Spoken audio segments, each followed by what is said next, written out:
เป็นโกชูจังแบบบีบนะคะ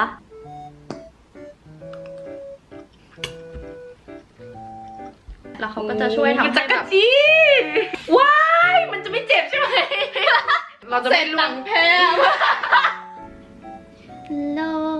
สวัสดีค่ะยินดีต้อนรับเข้าสู่ช่องของจิงเบบี้จิงโกะนะคะทุกคนวันนี้เรามาในมูดแบบอยู่บ้านอะไรอย่างกันเพราะว่าเราจะมาถ่ายอันบ็อกซิ่งของแบบสัพเพเหระในการใช้ชีวิตที่เกาหลีกันนะคะคืออันนี้มันจะเป็นอะไรที่แปลกใหม่มากเพราะว่าเราไม่ได้มีแค่ไอเทมบิวตี้ทุกคนคือเรามีของใช้ที่แบบเป็นแกดเจิตอะไรอย่างงี้ด้วยแล้วจริงอะคิดว่ามันน่าสนใจมากบางอย่างที่ไทยจริงแบบไม่เคยเห็นมาก่อนอะไรเงี้ยแล้วก็จะบอกว่าจริงเป็นตัวแทนของยูทูบเบอร์ประเทศไทยสำหรับงาน Korea Brand Expo 2021 นะคะทุกคนเย้จึงเป็นหนึ่งในตัวแทนนะคะซึ่งแบบงานนี้เนี่ยมีทั้งดาราเซเลบแล้วก็ยูทูบเบอร์ท่านอื่นๆด้วยซึ่งท่านอื่นๆก็คือน้องแพรไฮแพรนะคะแพร ตอนนี้เลยเหรอผมไฮแพรสวัสดีค่ะแพรนะคะยองเซลแพรมิดาอันนี้คือเราก็มาถ่ายกับแพรด้วยก็เดี๋ยวจิงก็จะไปโผล่ในคลิปของน้องแพรด้วยขอบคุณมากค่ะหายไป น้องไปพักก่อนค่ะน้องพักก่อนค่ะงาน Korea Brand Expo 2021 นี้เขาก็จัดขึ้นในรูปแบบทั้งแบบออนไลน์แล้วก็ออฟไลน์นะคะจะมีตั้งแต่วันที่ 9 ถึง 18 พฤศจิกายน 2021 นี้งานนี้ก็คือได้รับการสนับสนุนจาก Lotte Home Shopping แล้วก็ Korea International Trade Association นะคะคือเป็นงานใหญ่มากจริงๆทุกคนพูดง่ายๆคือเขาจะเป็น Expo ที่แบบว่าแนะนำไอเทมน้องใหม่ของเกาหลีก็จะมีไอเทมที่น่าสนใจแบบเยอะมากๆจิงก็เลยคิดว่าอันนี้เป็นโอกาสที่ดีมากที่ทุกคนจะได้แบบมารู้จักกับไอเทมใหม่ๆของประเทศเกาหลีนะคะอันนี้คือจริงอะยังไม่ได้แกะออกมาใช้อะไรอย่างนี้เลยเราจะมาบอกว่าโชว์ first impression แล้วก็เทสอะไรอย่างนี้ให้ทุกคนดูด้วยก็ไม่รอช้านะคะเดี๋ยวเรามา unboxing กันเลยจ้าดา Glagio Galvanic Magic Stick นะคะคือเขาจะเป็นแกดเจ็ตที่ปล่อยไอออนออกมานะคะซึ่งเวลาที่เราไปทำหน้าที่คลินิกอะไรเงี้ยเวลาเขาใช้แกดเจ็ตอะไรบนผิวเราอะคือมันจะปล่อยไอออนมาทำให้แบบครีมซึมเข้าผิวดีขึ้นก็จะทำให้สกินแคร์ที่เราใช้เนี่ยมันมีประสิทธิภาพมากขึ้นนะคะปลอบประโลมผิวพวกแบบรอยแดงจากสิวแล้วก็สามารถช่วยลดเลือนจุดด่างดำรอยดำต่างๆอะไรอย่างนี้ได้ด้วยนี่นะคะทุกคนหน้าตาเป็นแท่งๆแบบนี้โอ๊ะพายุถ่านไปก้อนหนึ่งได้ไหมถ่านหล่นจากสวรรค์ฟ้า เขาจะใช้ถ่าน AAA ก้อนหนึ่งนะคะแล้วก็แบบว่าใส่ไปได้ยินเสียงว่านี่คือเขาจะมีความแบบสั่นๆนะคะคือเราสามารถใช้ระหว่างแบบล้างหน้าโฟมล้างหน้าอะไรก็ได้ cleansing lotion cleansing oil ใช้ตอนทา skin care serum ครีมอะไรก็ได้หรือว่าจะใช้ตอนทา eye cream ก็ได้เหมือนกันนะคะเขาก็จะช่วยทำให้แบบครีมซึมเข้าผิวดีแล้วก็แบบได้ประสิทธิภาพมากกว่าเดิมตรงไหนที่เรามีริ้วรอยอะไรเงี้ยก็สามารถนวดไปได้เลยแค่คืออันนี้คือ amazing มากอันนี้คือแบบว่ามันดูไม่มีอะไรใช่ปะแต่ว่าคืออะไรนะคือเครื่องนวดหน้าคือมันไม่ใช่แค่นวดหน้าคือเหมือนเวลาเราทำอย่างเงี้ยเขาจะปล่อยไอออนออกมาแล้วเขาก็จะช่วยทำให้แบบมันก็จะทำให้แบบว่าทุกอย่างมันได้ประสิทธิภาพมากขึ้นซุ่มซับดีขึ้นซูมซับว้าวใช่อ๋อนี่พี่ไม่ได้กดเหรอไม่ได้กดอ๋อมันอัตโนมัติติแพนนึกว่าพี่กดให้มันสั่นไม่ได้กดไม่มีปุ่มเลยทุกคนอันนี้ไม่มีอัตโนมัติเราไม่เคยเห็นอันนี้ที่ไทยไงคือเราเป็นบิวตี้ยูทูบเบอร์แต่เราก็ไม่เคยเห็นอันนี้มาก่อนเหมือนกันมาไอเทมต่อมานะคะทุกคนอันนี้ก็เป็นอีกสิ่งที่จริงแบบเลือกมาอันบ็อกซ์ให้ดูกินดี Magic 10 Glow Cream นะคะทุกคนมันคุณสมบัติเยอะมากนี่หน้าตาแบบนี้เห็นไหม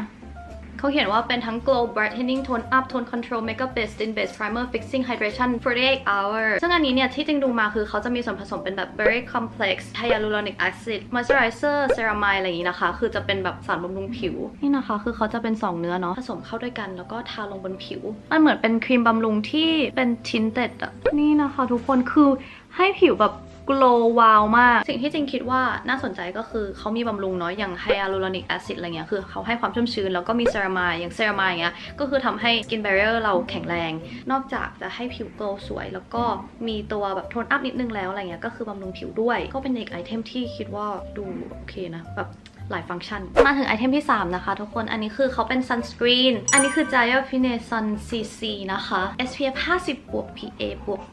วกคือเขาเป็นกันแดดที่แบบเป็น hypoallergenic นะคะก็คือผิวแพ้ง่ายแบบใช้ได้จริงๆเขามี hypoallergenic test นะคะหลังจากใช้แบบ24 ชั่วโมงแล้วก็คือไม่มีอาการแพ้ใดๆคือเขาไม่ก่อให้เกิดการระคายเคืองนะคะแล้วก็อันเนี้ยเป็นกันแดดทั้ง physical แล้วก็ chemical ด้วยปกป้องผิวแล้วก็ปรับให้ผิวเราอะดูแบบว่าสวยนะคะมันจะให้การปกปิดด้วยกลืนไปกับผิวจริงไหมคือมองไม่เห็นเลยเดี๋ยวจริงทาข้างให้ดู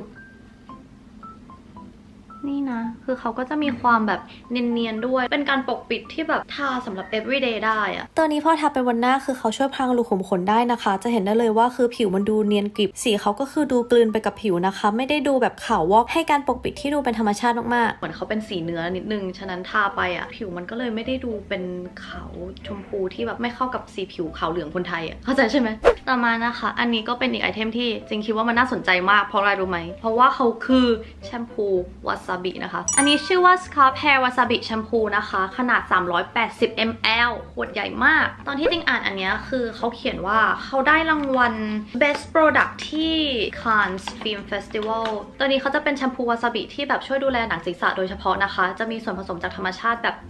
97% แล้วก็จะช่วยแบบลดพวกผมร่วงอะไรอย่างนี้ด้วยอันนี้คือจริงจดไว้เขาจะมีส่วนผสมของเมนทอลแล้วก็ส่วนผสมที่ชื่อว่าพุทุย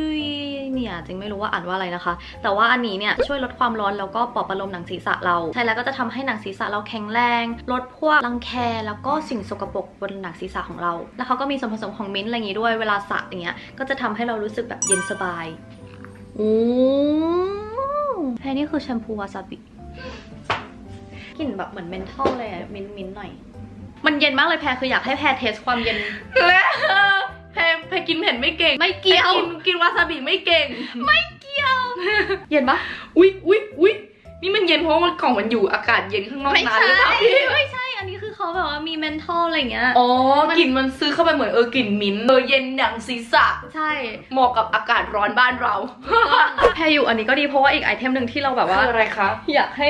เห็นว่าก็คืออันนี้แพรเดาก่อนว่ามันคืออะไรอันนี้คือเมื่อกี้เครื่องนวดหน้าไปแล้วอันนี้เครื่องนวดเท้าเขาคือเครื่องขัดหนังเท้านะทุกคนโอ้เป็นความต้องการของคุณแม่แพรมากเพราะว่าหนังส้นเท้าหนามาก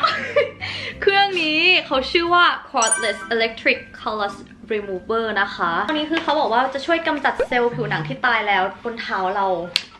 ก็อันนี้เนี่ยคือเขาจะมี2เลเวลนะคะใครที่แบบว่ามีหนังเท้าแข็งๆเนี่ยก็ใช้เลเวล2แล้วก็ถ้าแบบว่าขัดทั่วไปก็ใช้เลเวล1อันนี้คือแบบว่าสวยเลยประเด็นวิบวับมันจะมีแบบมันจะสักๆนิดนึงอะตรงเนี้ยว้ายมันจะไม่เจ็บใช่ไหม มันดูดาเมจรุนแรงมากเลยแต่ว่าคิดว่าแบบเปิดทีนึงก็คือขัดก็คือส้นเท้าเนียนเลยใช่คือที่นี่ดูในวิดีโออะคือมันแบบว่าดูเนียนจริงๆนี่ถ้าเขาบอกว่าเนียนเลยเนียนเนื้อไม่เนื้อแพรมันด้านๆอยู่เนี่ยผงอะคนคือเราจะไม่หนังแพรมันฟ้องอย่างตะเกียแล้วก็อันนี้คือเขาชาร์จด้วย USB นะคะชาร์จจนเต็ม1 รอบเนี่ยก็สามารถใช้ได้ชั่วโมงนึงเลยแล้วคือประเด็นคือสีน่ารักมากอันนี้ก็คือให้คุณแม่นี่คือให้คุณพ่อได้ส้นเท้าของคุณพ่อแพรก็จะเอาแบบเอาให้ได้โอเคเราผ่านกับแกดเจ็ตฝั่งบิวตี้ไปนะคะเดี๋ยวเราจะเข้าหมวดอาหารเอาหมวดอาหารแล้วเหรอเร็วๆหิวไอเทมแรกนะคะสำหรับฝั่งฟู้ดเนี่ยจริงเลือกมาเป็นโกชูจังแต่ว่าไม่ใช่โกชูจังที่แบบว่าเราเห็นเป็นแบบกระปุกแล้วใช่ไหมเพราะว่าอันนี้คือเขาเป็นโกชูจังแบบบีบนะคะใช่อันนี้ชื่อว่า Tube Easy Squeeze โกชูจังเคยเห็นอะไรอย่างงี้ปะไม่เห็นแล้วนึกถึงแบบเป็นเหมือนเป็นซอสมะเขือเทศใช่ที่แบบใช่แต่เราเป็นโกชูจังมาไม่เคยเห็นนะปกติมาเป็นกล่องสี่เหลี่ยมที่เราจะต้องมาแกะแล้วก็แบบจิ้มเองอะไรอย่างงี้ต้องใช้ช้อนตักมันก็จะมีอากาศเข้าไปเรื่อยๆเนาะใช่มันก็จะมีคราบเล็กน้อยไม่รู้ว่าเป็นเฉพาะของบ้านแค่อย่างเดียวหรือเปล่าปกติเขาทำกันยังไงล่ะทำไมเขาไม่ทำกันนั่นน่ะสิทำไมเขาไม่ทำกันตั้งนานแล้วทำแค่นี้มันก็สะดวกขนาดไหนเวลาทำอาหารขึ้นมาอร่อยไหมเผ็ดอ่ะเผ็ดสิพี่ก็มันซอสโคจูจังวันนี้จึงมีข้าวไข่ดาวมายองเนสแล้วก็ไก่อยู่ข้างล่างนะคะแต่ว่าเดี๋ยวเราจะมาลองใส่โกชูจังอันนี้นะถ้าเรามีโกชูจังเราก็สามารถทำให้ทุกอย่างเป็นแบบเหมือนข้าวยำเกาหลีได้แล้วอะฉะนั้นเราจะใส่ไปประมาณแล้วเราก็คลุกนะคะ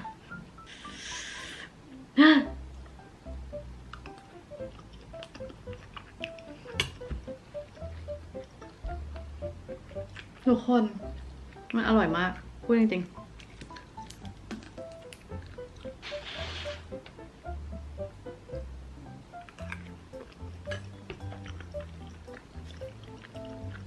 เวิร์กมากทุกคนคือแบบเราไม่ต้องไปหาช้อนใหม่เพื่อมาตักโกจูจังมาใส่อันนี้แล้วก็ล้างช้อนอะไรเงี้ยสะดวกอร่อยใครที่แบบว่าเป็นสายทำอาหารเกาหลีอะไรเงี้ยเราไม่อยากจะแบบว่าต้องซื้อแบบกระปุกมาเปิดตักอะไรเงี้ยก็คืออันเนี้ยสะดวกมากๆต่อมานะคะน้องแพรเราก็มีเป็นแบบซีซันนิ่งแล้วคือทำเป็นเหมือนคนเก่งอะทำอาหาร ทำไมอยู่ๆเราเข้าโหมดแม่บ้านแม่เรือนทำไมอยู่ๆทำอาหารมาเต็มเลยอันนี้คืออะไรคะ อันนี้นะคะก็คือซีซันนิ่งแบบว่ามีหลากหลายรสชาติมากทุกคนหลักๆก็คือแบบมีกิมจิบิบิมบับแล้วก็มีบูริโกกิ อุ้ยเห็นแล้วแบบอยากเอาไปโรยในไอเนี้ยเฟรนช์ฟรายที่แล้วก็เขย่า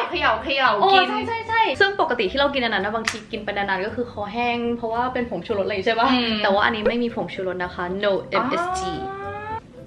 ไม่รู้ว่าทุกคนเห็นไหมแต่ว่ามันไม่ใช่แค่ผงแบบปกติอย่างเดียวมันจะมีพวกเฟลกของกิมจิด้วยอะ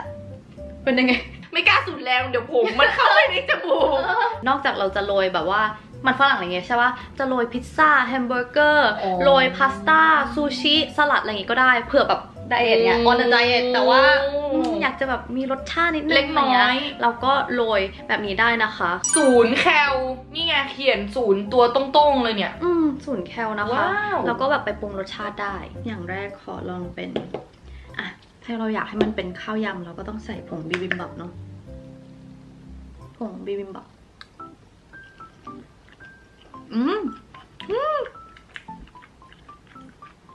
สิ่งอธิบายรสไม่ถูกอ่ะมันจะมีความเค็มๆหวานๆที่แบบลงตัวอันนี้รสสวีทบูโกกิ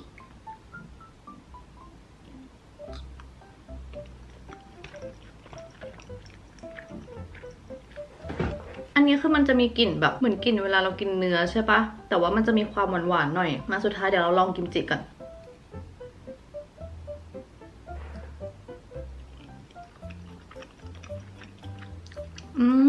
ทุกคนคือจริงแบบไม่ได้บ้าจี้เลยนะแต่คือมันอร่อยหมดเลยอะแบบพูดจริงๆเหมือนเขาทำรสชาติมาแล้วมันค่อนข้างจะลงตัวมากอะบิบิมบับอะไรอย่างงี้ใช่ไหมมันก็จะมีความเปรี้ยวๆนิดนึงไม่ได้มีรสชาติแปลกๆหรือมีกลิ่นอะไรแปลกๆเลยอะสวีทบูโกกิอันเนี้ยมันจะมีความหวานนิดนึงนะคะถ้าคนที่ชอบทานหวานๆเค็มๆแบบจริงเนี้ยอันนี้ก็คือดีมากแล้วก็อย่างกิมจิอันเนี้ยมันไม่ได้เผ็ดหรือว่าอะไรมันจะมีความเปรี้ยวๆแล้วก็รสชาติกลมกล่อมสุดท้ายนะคะน้องแพรเราเป็นมนุษย์ที่อยู่คนเดียวกันที่เกาหลีสิ่งที่เราควรมีก็คือถุงถนอมอาหารนะคะถุงถนอมอาหารเป็นคำศัพท์ที่เพิ่งเกิดมาเคยได้ยิน Kitchen Art Con Eco Fresh Zipper Bag นะคะหน้าตาแบบนี้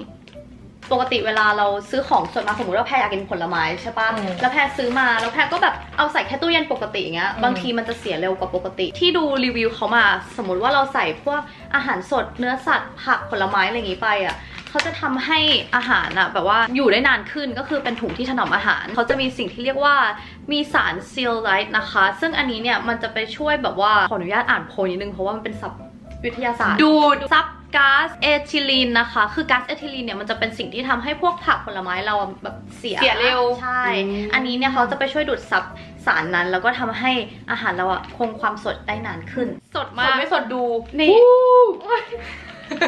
นี่นะคะก็คือเขาแบบว่าใส่กล้วยใช่ไหมปกติกล้วยเวลามันเสียมันก็จะแบบว่าไม่ใช่เสียคือมันสุกเรื่อยๆเลยมันก็จะเป็นจุดดำๆแต่ว่าอันเนี้ยคือพอใส่มามันก็จะคงความสดได้นานขึ้นอย่างปลาอย่างเงี้ยก็จะแบบสดนานขึ้นกว่าเดิมอันที่สำคัญคือวัสดุอันนี้เขาเป็น eco friendly นะคะดีต่อสิ่งแวดล้อมอุ้ยร้อมรอริงขอโทษค่ะ โอเคทุกคนและนี่ก็เป็น unboxing ของสเปเฮระที่ประเทศเกาหลีกันนะคะส่วนตัวจริงเจอไอเทมใหม่ๆเยอะมากที่แบบไม่ค่อยเห็นที่ไทยอ่ะจริงก็เลยคิดว่าเป็นอะไรที่ทุกคนน่าจะลองเอาไป